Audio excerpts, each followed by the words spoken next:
আসসালামু আলাইকুম। হার্ডওয়্যার অ্যাডভাইসডের আরেকটি ভিডিওতে আপনাদের স্বাগতম।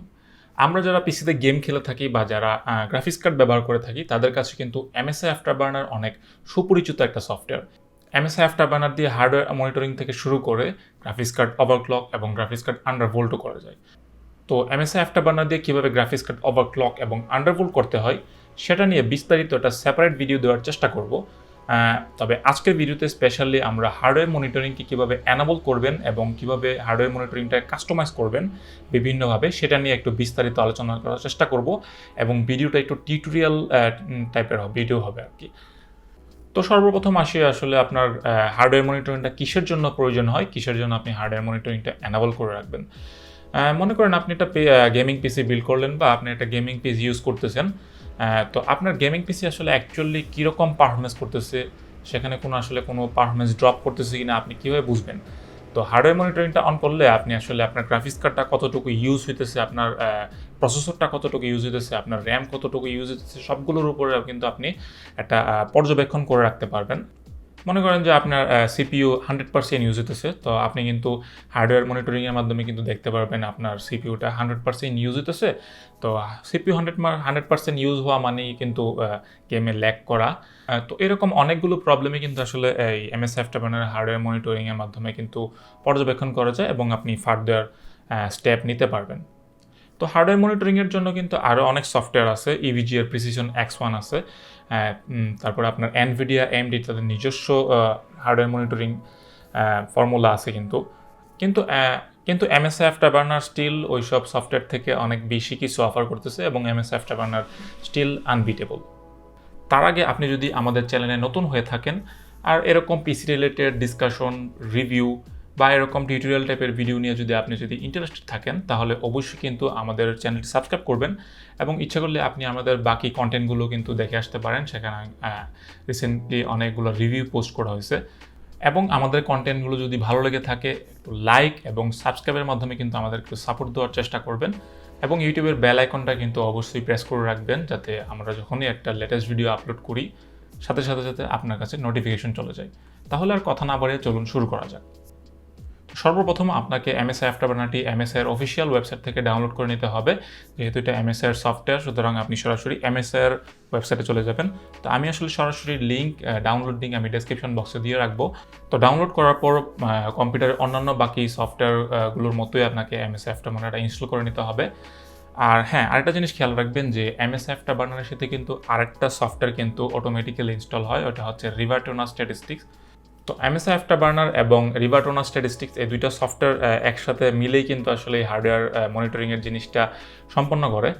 আপনাকে এক্সট্রা কোনো কিছু করতে হবে না, রিভাটোনা স্ট্যাটিস্টিক্সটা অটোমেটিক্যালি ইনস্টল হয়ে যাবে MSI আফটারবার্নারটা ইনস্টল হওয়ার পরপরই। তো তারপর আমরা আমাদের MSI আফটারবার্নার সফটওয়্যারটি ওপেন করে নিলাম।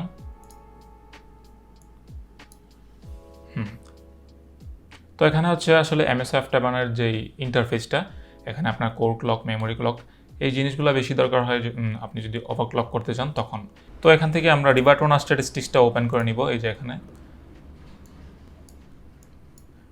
এখানে হচ্ছে আমাদের MSI আফটারবার্নার এবং এখানে হচ্ছে আমাদের রিভাটোনা স্ট্যাটিস্টিক্স। তো এই দুইটা সফটওয়্যারই কিন্তু আপনার দরকার হবে আপনি যদি হার্ডওয়্যার মনিটরিংটা কন্ট্রোল করতে চান। তো হ্যাঁ, প্রথমে মেক শিওর করবেন যে এটা স্টার্ট উইথ উইন্ডোজ দেওয়া আছে কিনা, যাতে যাতে আপনাকে কম্পিউটার অন করার পর যাতে আপনাকে যাতে এটা অন করতে না হয়, ওপেন করতে না হয়। তাহলে মেক শিওর করবেন এটা স্টার্ট উইথ উইন্ডোজ দেওয়া আছে কিনা এবং MSI আফটারবার্নারটাও এখানে ক্লিক করে দিবেন স্টার্ট উইথ উইন্ডোজ আছে কিনা। তো এখান থেকে আপনি আসলে ফ্যান কন্ট্রোল করতে পারবেন আপনার গ্রাফিক্স কার্ডে। আমি ফ্যান কন্ট্রোলে গেলাম না, আমরা যেহেতু আজকে মনিটরিং নিয়ে আলোচনা করতেছি। তো হ্যাঁ, সর্বপ্রথম আপনাকে আসলে চিন্তা করতে হবে যে আপনি আসলে কোন কোন জিনিসগুলো আসলে আপনি হার্ডওয়্যার মনিটরিংয়ে নিয়ে আসতে যেতেছেন। তো এখানে অনেক জিনিসই আছে আপনি কন্ট্রোল করার। আপনি জিপি ইউজেস, আপনি গ্রাফিক্স কার্ডের ইউজেস দেখতে পারবেন, আপনি আপনার গ্রাফিক্স কার্ডের VRAM বা মেমোরি সেটা কতটুকু ইউজ হতেছে সেটাও কিন্তু আপনি দেখতে পারবেন। তাছাড়া এখানে কোর ক্লক, এখানে গ্রাফিক্স কার্ডের টেম্পারেচার, তারপরে মেমোরি ক্লক, আপনার গ্রাফিক্স কার্ডের মেমোরি ক্লক স্পিড, তারপরে আছে CPU clock, CPU uses, CPU temperature, RAM uses, frame rate. এখানে অনেকগুলি আপনি হার্ডওয়্যার মনিটরিংয়ে এনাবল করতে পারবেন। আর হ্যাঁ, আরেকটা জিনিস, MSI আফটারবার্নার কিন্তু অনেকেই আপনারা ইউজ করে থাকেন, এটা আমি জানি। তো সেই ক্ষেত্রে প্রথম দিকের জিনিসগুলো আপনাদের কাছে বোরিং লাগতে পারে। হার্ডওয়্যার মনিটরিং কীভাবে অ্যানাবল করতে হয় সেটা অনেকেই হয়তো বা জানেন। তো আমি এই ভিডিওতে কিন্তু টাইম কোড দিয়ে রাখবো, যাতে আপনাদের আসলে অ্যাকচুয়ালি যে জিনিসটা জানা দরকার আপনি সেই জিনিসটাতে কিন্তু মুভ করতে পারবেন। আমি ভিডিওতে টাইম কোড দিয়ে রাখবো, কিন্তু যেহেতু ভিডিওটা একদম বিগিনারদের জন্য আমি একদম প্রথম থেকে দেখাইতেছি সব কিছু। তো হ্যাঁ, তো সর্বপ্রথম আমরা আসলে যে জিনিসগুলো আমাদের হার্ডওয়্যার মনিটরিংয়ে আওতায় নিয়ে আসব সেই জিনিসগুলো এখানে ক্লিক করব। এখানে ক্লিক করে আমরা শো ইন অন স্ক্রিন ডিসপ্লেতে ক্লিক করে দিব এখানে। আর হ্যাঁ, আমি তো ভুলে গেছি, আমি তো গেম ওপেন করতে ভুলে গেছি। আচ্ছা হ্যাঁ, আমরা এখানে একটা গেম ওপেন করে নিলাম। আমি একটা ব্ল্যাক কালার একটা সিনারি নিয়ে আসি যাতে আপনাদের দেখতে সুবিধা হয়।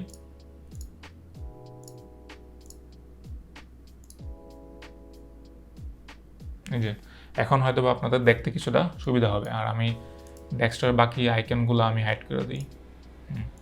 এখন ঠিক আছে।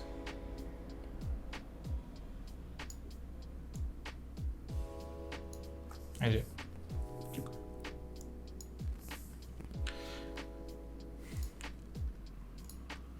তো সর্বপ্রথম আমরা আসলে যে জিনিসগুলো আমাদের হার্ডওয়্যার মনিটরিংয়ে অ্যানেবল করব সেই জিনিসগুলোতে টিক চিহ্ন দিয়ে এই শো ইন অন স্ক্রিন ডিসপ্লেতে টিক চিহ্ন দিয়ে দিব। আমরা গ্রাফিক্স কার্ডে ইউজেসটা আনতে চাইতেছি, আমরা এখানে ক্লিক করে দিলাম। আবার এখানে ক্লিক করে show in on screen display enable করে দিলাম। তারপরে কোর ক্লক এখানে ক্লিক করে শো ইন অন স্ক্রিন ডিসপ্লেতে ক্লিক করে দিলাম। এভাবে সবগুলো আপনি অ্যানেবল করে দিবেন। Memory clock, CPU uses, CPU clock. সাধারণত আমরা যে জিনিসগুলো হার্ডওয়্যার মনিটরিং অ্যানেবল করে রাখি আমি সেই সবগুলো জিনিসই আনতেছি। ফ্রেম রেট, ফ্রেম টাইম, সাধারণত আমরা এই সবগুলো জিনিসই আমরা অ্যানেবল করে রাখি। আর বাকি জিনিসগুলো আপনি পরে ফার্দার অ্যাড করে নিতে পারেন। তবে আমরা যেহেতু টিউটোরিয়াল টাইপের ভিডিও দেখাইতেছি সুতরাং আমরা সবগুলো অন করলাম না। কমন যে জিনিসগুলো এই জিনিসগুলো আমরা নিয়ে আসলাম। তো এই সবগুলো টিক চিহ্ন দেওয়ার পরে এখানে অ্যাপ্লাই ক্লিক করতে হবে। এখানে অ্যাপ্লাই, এই যে আমাদের হার্ডওয়্যার মনিটরিং অ্যানাবল হয়ে গেছে। এখানে জিপিইউ 35% ইউজেস হইতেছে, 1470 মেগাহার্জ।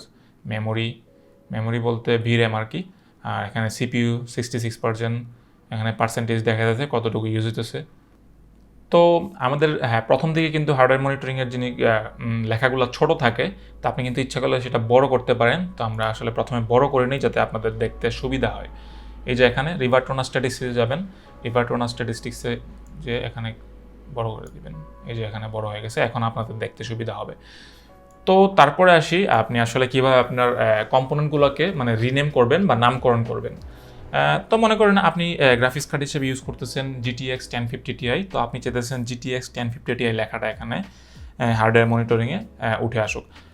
বা আপনি প্রসেসর হিসেবে ইউজ করতেছেন Core i3 8100 বা Ryzen 5 3600 ন্যাশনাল প্রসেসর। তো ওইটা আপনি ইচ্ছা করলে আপনি কিন্তু এখানে আপনার নামগুলো লিখে দিতে পারবেন। তাছাড়া আপনি এখানে র্যামের নাম সবগুলো নামই আপনি রিনেম করে দিতে পারবেন।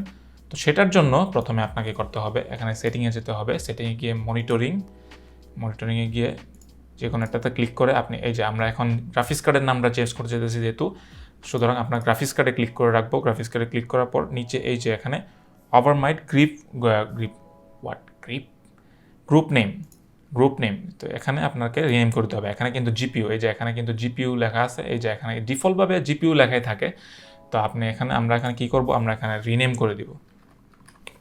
আমরা এখানে লিখে দিব GTX 1050। না, আমি তো আর 1050 Ti ইউজার না, আমি তো 2060 সুপার ইউজার। হ্যাঁ, backdated GPU.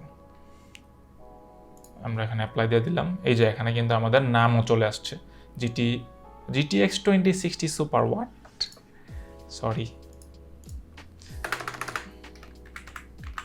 RTX 2060 super. Apply দিয়ে দিব। এই যে আমাদের নাম কিন্তু চলে আসতো। এভাবে কিন্তু সবগুলোই আপনি নামকরণ করতে পারেন। মেমোরি ইউজেস, আমরা এখানে মেমোরি ইউজেসের নাম দিয়ে দিলাম। আরেকটা জিনিস খেয়াল করবেন, আপনি কিন্তু এখানে ইচ্ছা করলে সবগুলো নামই কিন্তু আপনি এখানে RTX 2060 সুপার দিতে পারেন, তো সেই ক্ষেত্রে কিন্তু গ্রাফটা এই দিক থেকে মুভ করবে, এখানে রো আকারে কিন্তু মুভ করবে। আর আপনি যদি এক একটার এক এক নাম দেন, তো নিচে নিচে একটা নিচে নিচে আরেকটা আসবে। এই যে দেখেন, আমি যদি এখানে 2060 সুপার আবার লিখি RTX,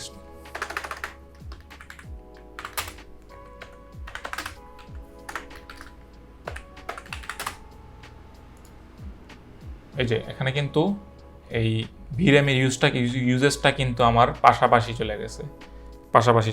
তো এখন যদি আমি এখানে এটা না দিয়ে আমি যদি শুধু লেখা দিই ভিরাম, মেমোরি না, আমরা সাধারণত ভিরামই ডাকি। তো এখন দেখবেন আমার ভিরামটা নিচে চলে আসছে, এই জিনিসটা দেখতে সুন্দর লাগে আর কি, এই যে ভিরাম। তো এভাবে এক এক পর আমরা সবগুলোর নাম রিনেম করে দিব আর কি। কোর ক্লক, টো ক্লকের নাম আমরা সাধারণত দিয়ে থাকি জিপিইউ ক্লক, হ্যাঁ জিপিইউ ক্লক, এই যে জিপিইউ ক্লক এসে পড়ছে। জিপিইউ টেম্পারেচার আমরা সাধারণত জিপিইউ টেম্প এই নাম দিই, জিপিইউ টেম্পারেচার 52 ডিগ্রি। তারপর আছে মেমোরি ক্লক,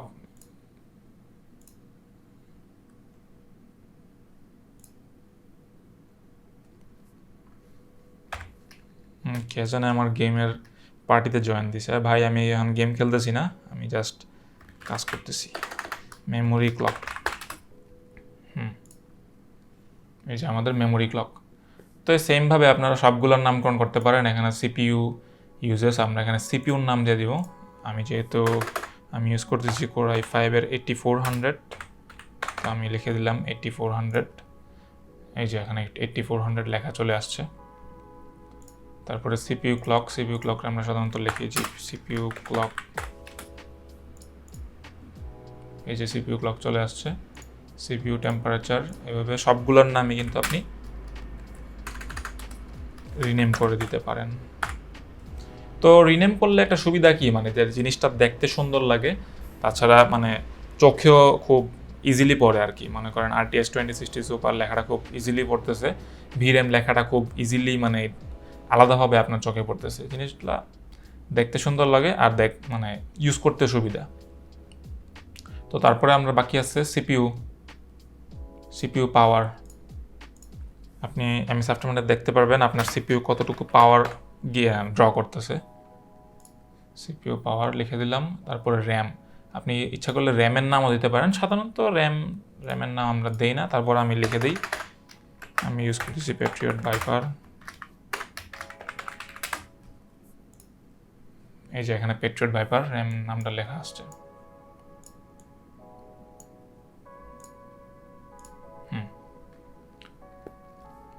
তারপর হচ্ছে এটা হচ্ছে আমাদের ফ্রেম রেট। তো ফ্রেম রেটটা কিছু লেখার দরকার নাই, ফ্রেম রেট যেটা আছে এটাই থাকুক, D3 D12। ওকে, তো এভাবে কিন্তু খুব ইজিলি আপনি আপনার গ্রাফিক্স কার্ডগুলো MS Afterburner-এ রিনেম করে দিতে পারেন। আর রিনেম করলে অনেক সুবিধা আছে। রিনেম করলে সুবিধা হয় যে আপনার জিনিসটা সুন্দর দেখায়। এক তো আপনি আসলে কী কী জিনিস ইউজ করতেছেন আপনার কম্পোনেন্টে, এই সবগুলো জিনিস আপনি এখানে লিখে দিতে পারেন। তাছাড়া আপনার খুব ইজিলি আপনার চোখে পড়বে জিনিসগুলা। তো হ্যাঁ, আরেকটা কথা, মনে করেন যে আপনি গ্রাফিক্স কার্ড হিসেবে ব্যবহার করতেছেন NVIDIA GT 1030, তো আপনি GT 1030 ইউজার। তো আপনি কিন্তু ইচ্ছা করলে এভাবে, এই যে দেখেন এভাবে কিন্তু আপনি এখানে MSI Afterburner-এ RTX 2080 Ti,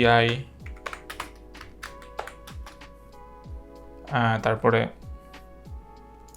এই যে আমি এখন লিখে দিলাম RTX 2080 Ti, তারপরে এইভাবে সেমভাবে RTX যত দামি দামি জিপিইউ আছে RTX 3090, RTX 3090, এভাবে কিন্তু আপনি আপনার গ্রাফিক্স কার্ডের নামগুলো চেঞ্জ করে নিতে পারেন। কেউ কিন্তু আসলে বুঝবেও না আপনি আসলে NVIDIA GT 1030 ইউজ করতেছেন। তো এভাবে কিন্তু খুব ইজিলি কিন্তু আপনি কোনো রকমের কোনো টাকা পয়সা খরচ না করে কিন্তু আপনার গ্রাফিক্স কার্ডটা কিন্তু আপগ্রেড করে নিতে পারেন। আর মেক শিওর করবেন যে আপনার ভিরাম, জিপিইউ ক্লক এই সবগুলো আনসিলেক্ট করে দেওয়া আছে কিনা। কিন্তু হ্যাঁ, আমি এখানে মেমোরি ইউজেসটা দিয়ে দিই, যেহেতু RTX 3090-এর মেমোরি কিন্তু 24 GB, সো কোনোভাবেই সম্ভব না। আসলে মজা করতেছিলাম, কিন্তু আসলে এই নতুন গ্রাফিক্স কার্ডের যেই দাম বাজারে, এখন আসলে নিজের মনকে সান্ত্বনা, মানে এভাবে সান্ত্বনা দেওয়া ছাড়া আর কোনো উপায় নাই। গ্রাফিক্স কার্ডের যে দাম। এনিওয়ে, তারপরে আমরা দেখব আসলে আপনি কিভাবে হটকি ইউজ করবেন। হটকি বলতে মনে করেন আপনি গেম খেলতেছেন, তো গেম খেলার মাঝে আপনার মনে হলো যে আপনার এমএসআই অ্যাফটারবার্নারটা অন করা উচিত বা অফ করা উচিত। আপনি একটা সিঙ্গেল কির মাধ্যমে কিন্তু আপনি এমএসআই অ্যাফটারবার্নারটা অন করতে পারবেন বা অফ করতে পারবেন। এটাকেই কিন্তু আমরা সাধারণত হটকি বলে থাকি। তো এখানে হটকির জন্য আপনাকে সেটিংয়ে যেতে হবে। সেটিংয়ে গিয়ে আপনাকে এই যে এখানে এই যে টগল অন স্ক্রিন ডিসপ্লে, তো আমি এখানে আমার হটকি F5 দিয়ে দিলাম, ফাংশন 5-এ আমি যদি প্রেস করি আমার এমএসআই অ্যাফটারবার্নারটা অন বা অফ হবে। তো আমি এখানে অ্যাপ্লাই দিলাম, অ্যাপ্লাই দেওয়া আছে। এই যে দেখেন, আমি যদি এখানে এখন যদি আমি ফাংশনের 5 নাম্বার কিটা প্রেস করি তখন কিন্তু আমি এমএসআই অ্যাফটারবার্নারটা অফ করে দিতে পারবো। এই যে এখানে এমএসআই অ্যাফটারবার্নার অফ, আবার যদি প্রেস করি এমএসআই অ্যাফটারবার্নার অন। তো এভাবে কিন্তু খুব ইজিলি আপনি একটা ওয়ান ক্লিকের মাধ্যমে আপনি আপনার এমএসআই অ্যাফটারবার্নারটা অফ করে নিতে পারবেন বা অন করে নিতে পারবেন। তো এবার আমরা দেখবো আসলে আপনার এমএসআই অ্যাফটারবার্নারের পজিশন, মানে এই যে এখানে লেখাগুলোর পজিশন আপনি ইচ্ছা করলে সেটা বাম থেকে ডানেও নিতে পারেন, যে কোনো সাইজে নিতে পারেন আপনি আপনার ইচ্ছা মতো। তারপরে কিভাবে ফন্ট চেঞ্জ করবেন, কিভাবে সাইজ চেঞ্জ করবেন, তো সেটার জন্য আপনাকে রিভার্টোনা স্ট্যাটিস্টিক্সে যেতে হবে। এখান থেকে আপনি রিভার্টোনা স্ট্যাটিস্টিক্সে অন করে নেবেন। তো আপনি প্রথমে আমরা দেখি কিভাবে আপনার সাইজটা বড় করব। এখানে আপনার যেতে হবে অন স্ক্রিন ডিসপ্লে জুম, এটা যদি আপনারা বাড়াই দেখবেন যে আমাদের এটাও বড় হয়েছে। এই যে এটা কিন্তু বড় হইতেছে। আমি যদি কমাই দিই ছোট হইলো, বাড়াই দিলাম বড় হইলো। তারপরে আপনি কিভাবে আপনার পজিশনটা চেঞ্জ করবেন, আমি আবার ছোট করে দিই যেহেতু আমাদের ডিসপ্লে ছোট করা। তো কিভাবে আপনি আপনার সাইজটা পজিশনটা কিভাবে মুভ করবেন। তো পজিশনটা মুভ করার দরকার হয় কখন, মনে করেন কিছু কিছু গেম খেলার সময়, এখন যেরকম আমার বাম দিকে আছে এমএসআই অ্যাফটারবার্নার হার্ডওয়্যার মনিটরিংটা, তো দেখা গেল আপনার গেমের ম্যাপ বা গেমের কোনো ইম্পর্ট্যান্ট একটা ইন্টেল আপনার বাম দিকে আছে, তো আপনার অবশ্যই সেটা ডান দিকে সরাতে হবে। সেই ক্ষেত্রে আমাদের পজিশনটা আসলে মুভ করার দরকার হয়। তো আমি সেই জন্য আপনাকে এখানে যেতে হবে, এই যে 60 লেখাটা আছে, এই 60 লেখাটার মুভ যেদিক দিয়ে মুভ করবেন এমএসআই অ্যাফটারবার্নারের হার্ডওয়্যার মনিটরিংটা সেই দিক থেকেই মুভ হবে। আমরা এখানে মুভ করে দিলাম, এই যে দেখেন আমরা এখানে এটা মুভ করতেছি, এটাও মুভ হইতেছে।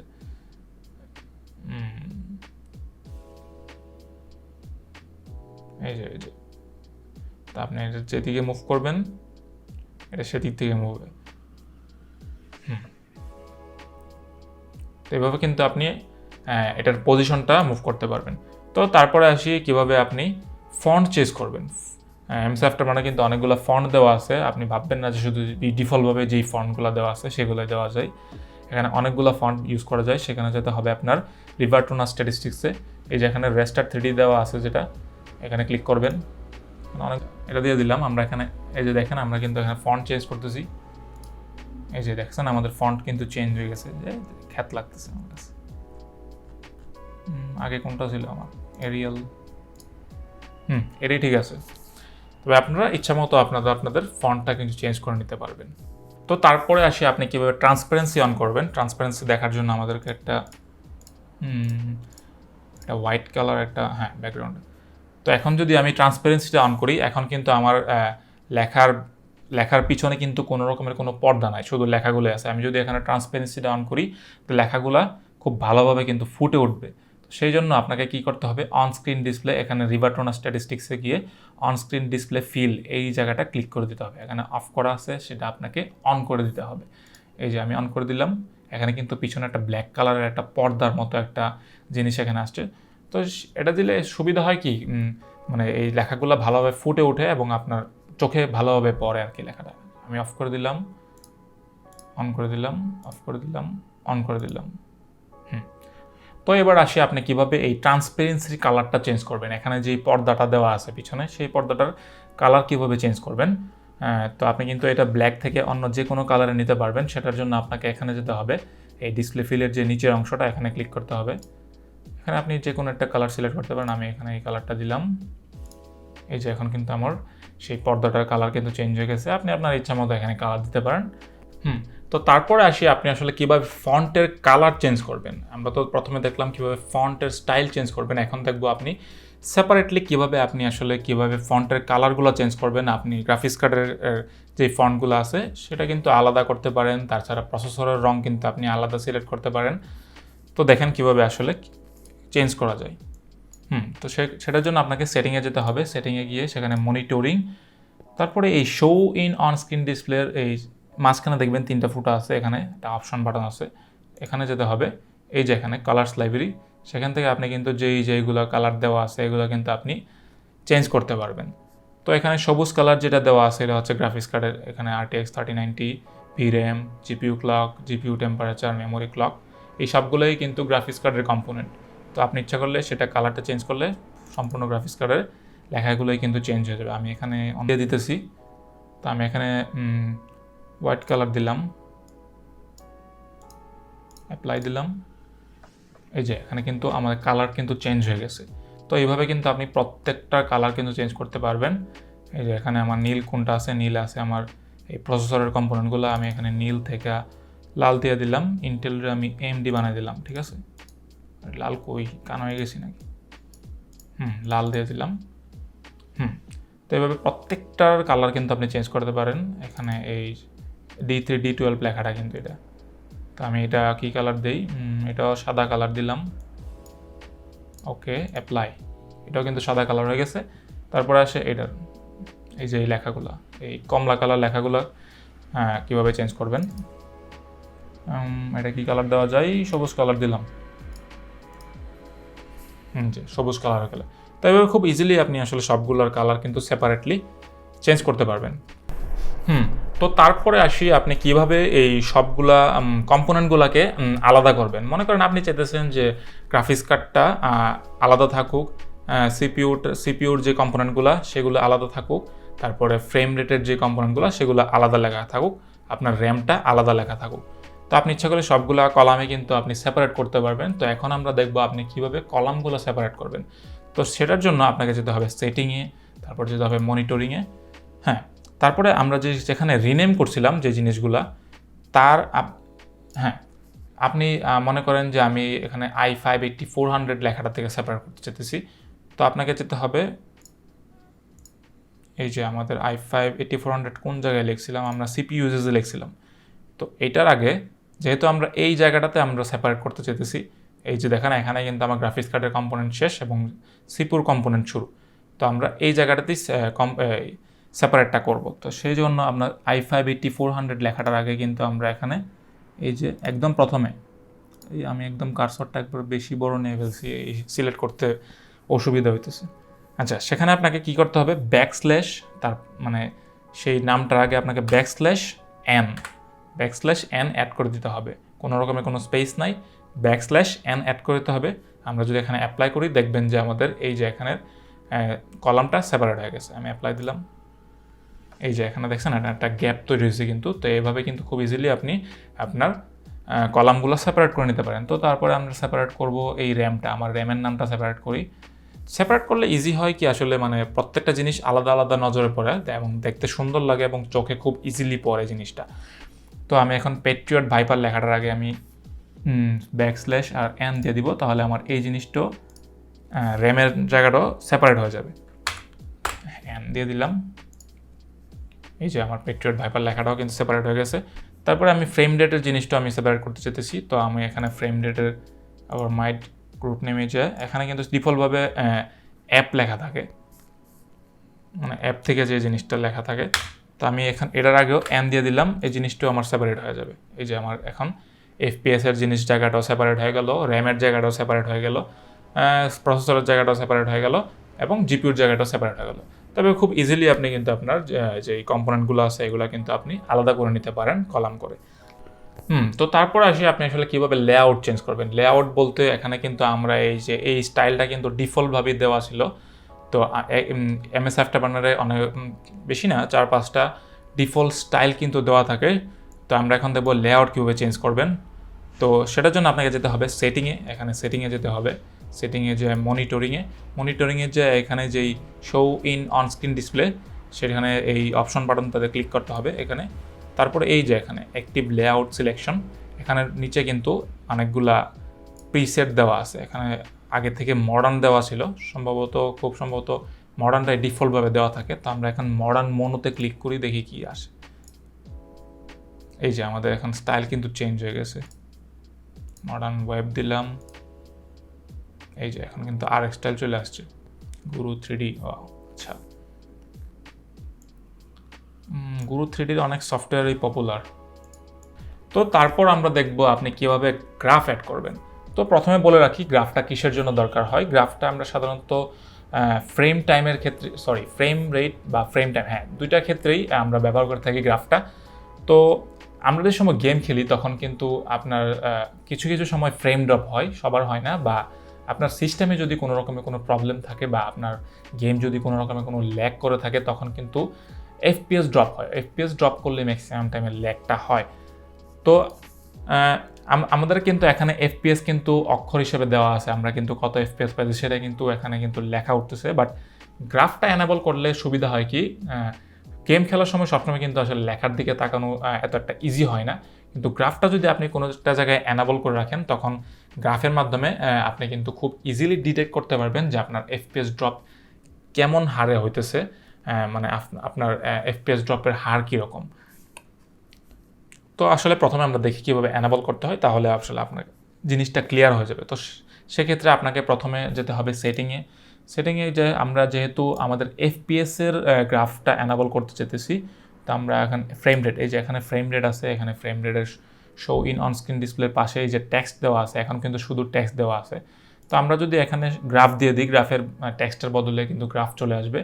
আমরা চাইতেছি টেক্সট এবং গ্রাফ দুইটাই এনাবল থাকুক, তো আমরা এখানে টেক্সট অ্যান্ড গ্রাফ দিয়ে দিলাম, অ্যাপ্লাই দিয়ে দিলাম। তো এই যে এখানে দেখেন আমাদের কিন্তু একটা গ্রাফের মতো কিন্তু একটা চলে আসছে। তো এই গ্রাফটা দেওয়ার সুবিধা কি আমি এখন বুঝাই আপনাদের। এই গ্রাফটা দেওয়ার সুবিধা হচ্ছে এখন কিন্তু আমার গেম কিন্তু অন করা, আর এখন কিন্তু আমার কোনো রকমের কোনো এফপিএস, বড় রকমের কোনো এফপিএস ড্রপ হইতেছে না। এই যে দেখেন 59, 57, 56, 58, 60। তো এখন কিন্তু আমার কোনো রকমের কোনো এফপিএস ড্রপ হইতেছে না। কিন্তু আপনি যদি মনে করেন আপনি আপনার গেম খেলার সময় আপনার এফপিএস ড্রপ হইতেছে, তখন কিন্তু এখানে এই যে গ্রাফে কিন্তু বড় বড় স্পাইক বা এই যে এখানে এই টানগুলো দেখতেছেন, এগুলো কিন্তু অনেক বড় বড় আকারে আসবে, এই স্পাইকগুলো অনেক বড় বড় আকারে আসবে। তখনই আপনি খুব ইজিলি ডিটেক্ট করতে পারবেন, বা তখন কিন্তু আপনার চোখে খুব ইজিলি পড়বে যে আপনার গেমে কোনো রকম কোনো এফপিএস ড্রপ হইতেছে কিনা। আর স্পাইকগুলো যত বেশি বড় হবে মানে আপনার এফপিএস তত বেশি ড্রপ করতেছে। মনে করেন আপনার এফপিএস 60 থেকে হঠাৎ 20-এ নেমে আসলো, তখন একটা বড় একটা স্পাইক এখানে দেখা দেবে। তো তারপরে আসি আপনি কিভাবে এই গ্রাফের সাইজটা বড় এবং ছোট করতে পারবেন। সেটার জন্য আপনাকে যেতে হবে এখানে সেটিংয়ে গিয়ে মনিটরিংয়ে যাওয়ার পর show in on screen display, এখানে অপশনটাতে ক্লিক করে আপনাকে খুঁজতে হবে গ্রাফের অপশন। এখানে কালার্স লাইব্রেরি, এখানে অনেকগুলো অপশনই আছে, আপনাকে খুঁজতে হবে গ্রাফের অপশনটা। গ্রাফের একটা সেপারেট একটা কলাম আছে, এই যে এখানে গ্রাফ কালার, এখানে কিন্তু আপনি গ্রাফের কালারও চেঞ্জ করতে পারবেন এখান থেকে। এই যে এখানে যেহেতু ফ্রেম রেট আছে, এখানে ফ্রেম রেট থেকে আপনি ফ্রেম রেটের কালার চেঞ্জ করতে পারবেন। এখানে আমার এই যে গ্রাফের কালারটা কিন্তু এখন লাল হয়ে গেছে। তো তারপরে আপনি কিভাবে গ্রাফের সাইজটা ঠিক করবেন, এই যে গ্রাফ হোয়াইট, এখানে -32 দেওয়া, আমি এখানে কত দিব, -50 দিলাম আমি। আচ্ছা, এখানে মনে হয় আমরা একটু এদিক দিয়ে সরাই দিই যাতে আপনাদের দেখতে সুবিধা। আচ্ছা, আমাদের গ্রাফটা কিন্তু বড় হয়ে গেছে। কই যাইতেছি আমি বারবারই।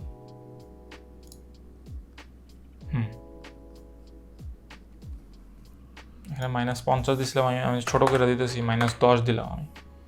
ওকে, এবার দেখি আমাদের গ্রাফের সাইজটা কীরকম। এই যে আমাদের গ্রাফের সাইজটা কিন্তু ছোট হয়ে গেছে।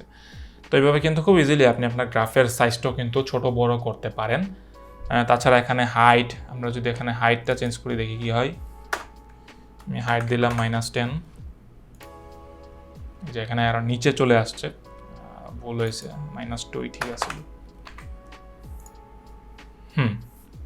তো এখানে কিন্তু আপনি আপনার গ্রাফের যে স্টাইলটা আছে সেই স্টাইলটাও কিন্তু চেঞ্জ করতে পারবেন। এখানে চার্ট ডায়াগ্রাম, আমি যদি ডায়াগ্রাম দিই, এই যে এখানে একটু মোটা হয়েছে এটা ডায়াগ্রামে। তারপরে আমি যদি এখানে বার চার্ট দেই, এই যে এটা খুব সম্ভবত আপনার ফ্রেম রেট যত বেশি কনস্ট্যান্ট থাকবে তত এই জিনিসটা কম লাভ দিবে আর কি জিনিসটা। তো তারপরে আসি আপনি কিভাবে যে কোনো ধরনের নাম আপনি টপে আপনি লিখতে পারবেন। আপনি ইচ্ছা করলে আপনার নিজের নাম, আপনার যে কোনো সংস্থার নাম আপনি কিন্তু লিখতে পারবেন। এই যে দেখেন আমি এখানে সেটিংয়ে যাব, তারপরে আমি মনিটরিংয়ে ক্লিক করব, দেন এই যে অপশনটাতে অ্যাগেন এই যে এখানে প্রোলগ দেখতেছেন ছোট করে লেখা প্রোলগ, এখানে আমার নামটা লিখে দিতে হবে এইভাবে S1। আমি কি লিখবো, আমরা এখানে হার্ডওয়্যার অ্যাডভাইসড লিখে দিই, হার্ডওয়্যার অ্যাডভাইসড। তারপর আমাদেরকে এটা বন্ধ করে দিতে হবে S দিয়ে। এখন যদি আমি এখানে ক্লিক করি, অ্যাপ্লাই করি, তাহলে দেখবেন যে আমার হার্ডওয়্যার অ্যাডভাইস লেখাটা কিন্তু এখানে টপ পজিশনে চলে আসছে এই যে এখানে। তো এখানে কিন্তু জিনিসটা কিন্তু একসাথে লাইগা রয়েছে, দেখছেন RTX 3090 এবং হার্ডওয়্যার অ্যাডভাইস। তো আপনি কিন্তু একটা ব্যাকস্ল্যাশের মাধ্যমে কিন্তু আপনি এটা কলামটা কিন্তু সেপারেট করে দিতে পারেন। তো সেটার জন্য আপনাদেরকে এখানে টেক্সটটাতে ক্লিক করতে হবে, একটা ব্যাকস্ল্যাশ দিয়ে এন দিয়ে দিবেন। ব্যাকস্ল্যাশ এবং এন দিয়ে আমরা সাধারণত কলামগুলো সেপারেট করি। আপনি যে কোনো জায়গায় এটা ইউজ করতে পারেন যে কোনো কলাম সেপারেট করার জন্য। এই যে এখন কিন্তু আমার কলাম কিন্তু সেপারেট হয়ে গেছে RTX 3090 এবং অ্যাডভাইস কিন্তু উপরে নিচে চলে আসছে। লেখাটার সাইজটা বড় করতে হবে, আর হার্ডওয়্যার অ্যাডভাইস লেখাটা ছোট হয়ে গেছে। তো সাইজের জন্য আমাদেরকে যেতে হবে এই প্রোলগের উপরের যে সাইজ 1 এখানে ক্লিক করতে হবে। এখানে কিন্তু 50 দেওয়া আছে, আমি এখানে 100 দিয়ে দিলাম, দেখি কতটুকু বড় হয়। হ্যাঁ, যথেষ্ট বড় হয়েছে। তো এভাবে খুব ইজিলি আপনি যে কোনো ধরনের নাম কিন্তু আপনি আপনার টপ পজিশনে নিয়ে আসতে পারেন। আপনি এখানে আপনার যদি কোনো রকমের ইউটিউব চ্যানেল থাকে আপনি সেটার নাম নিয়ে আসতে পারেন। আপনার যদি কোনো রকমের কোনো গেমিং চ্যানেল থাকে আপনি সেটার নাম দিতে পারেন। আপনার কোনো বেঞ্চমার্ক কোনো চ্যানেল থাকলে আপনি সেটার নাম দিতে পারেন, জিনিসটা দেখতে সুন্দর লাগে। তো এখন আপনি চাইতেছেন তো এবার আসি, মনে করেন আপনি চাইতেছেন যে FPS লেখাটা বড় করে উপরে লেখা থাকুক। মনে করেন আপনি চাইতেছেন যে এই যে FPS লেখাটা এখানে বড় করে লেখা থাকুক। আপনি ইচ্ছা করলে সেটা যে কোনো সাইজ দিতে পারেন, বড় করে দিতে পারেন, ছোট করে দিতে পারেন। তো সেটা আসলে দেখতে সুবিধা হয় এবং দেখতে সুন্দর লাগে।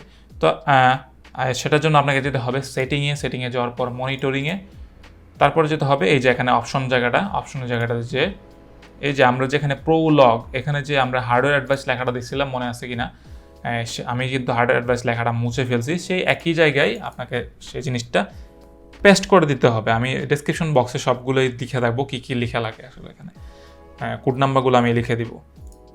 সো সেটার জন্য আপনাকে এখানে লিখতে হবে S1, তারপর লিখতে হবে FPS, আমরা যেহেতু FPSটা এখানে আনতে চাইতেছি। তারপরে 2টা স্পেস দিতে হবে, 1 2। তারপরে লিখতে হবে ফ্রেম রেট, যেহেতু আমরা ফ্রেম রেটটা কিন্তু আমরা এখানে আনতে চাইতেছি। তো এখানে আমরা ফ্রেম রেটটা দিয়ে দিলাম FR, ক্লোজ, তারপরে আবার S, আবার ক্লোজ। আমরা যদি এখন এখানে অ্যাপ্লাই করি দেখবেন যে FPS লেখাটা এখানে বড় করে লেখা আসছে। এই যে এখানে FPS লেখাটা বড় করে আসছে। আপনি ইচ্ছা করলে যে কোনো সাইজ দিতে পারেন। এখানে সুপারস্ক্রিপ্ট থেকে সাইজ 100% সুপারস্ক্রিপ্ট দেওয়া আছে। আপনি ইচ্ছা করলে 200 দিলাম, আমি দেখি কতটুকু বড় হয়। অনেক বেশি বড় হয়ে গেছে। আচ্ছা, যাই হোক, এভাবে খুব ইজিলি আপনি আসলে FPS লেখাটাকে উপরে নিয়ে আসতে পারবেন এবং খুব ইজিলি আপনার নজরে পড়ে জিনিসটা। তো তারপরে দেখবো আপনি কিভাবে ইউনিট সাইজগুলো বড় করতে পারবেন। ইউনিট বলতে এখানে যে পার্সেন্টেজ, তারপরে এখানে এমবি, এই যে এখানে মেগাহার্টজ, এখানে ডিগ্রি সেলসিয়াস, এই সবগুলো হচ্ছে এখানে ইউনিট। তো এখানে ইউনিটগুলোর সাইজগুলো আপনি ইচ্ছা করলে বড় এবং ছোট করতে পারবেন সেপারেটলি। তো আমরা এখন সেটার জন্য আপনাকে যেতে হবে সেটিংয়ে যাওয়ার পর মনিটরিংয়ে যাওয়ার পর এই যে এখানে 3টা অপশন যেখানে দেওয়া আছে এই যে এখানে, তো সেটার নিচের দিকে দেওয়া থাকে সাধারণত ইউনিট সাইজ। আপনাকে ইউনিট সাইজ খুঁজতে হবে। এই যে এখানে আমাদের ইউনিট সাইজ দেওয়া আছে, এখানে দেওয়া আছে 50% সাবস্ক্রিপ্ট। তো সেটা আমি চেঞ্জ করে দিলাম, এখানে ডিফল্ট দিয়ে দিলাম, ডিফল্ট যেটা অ্যাপ্লাই দিলাম। এই যে দেখছেন আমার ইউনিট সাইজগুলো কিন্তু বড় হয়ে গেছে, এখন কিন্তু খুব ইজিলি কিন্তু আমার চোখে পড়তেছে জিনিসটা। তো আমার মনে হয় আমি ম্যাক্সিমাম জিনিসই কভার করতে পারছি MSI আফটারবার্নারের। তারপরে যদি টুকটাক কোনো জিনিস যদি আমি বাদ দিয়ে থাকি তাহলে অবশ্যই কিন্তু কমেন্ট সেকশনে জানিয়ে দিবেন, আমি কমেন্টে আপনার রিপ্লাই দিয়ে দিব।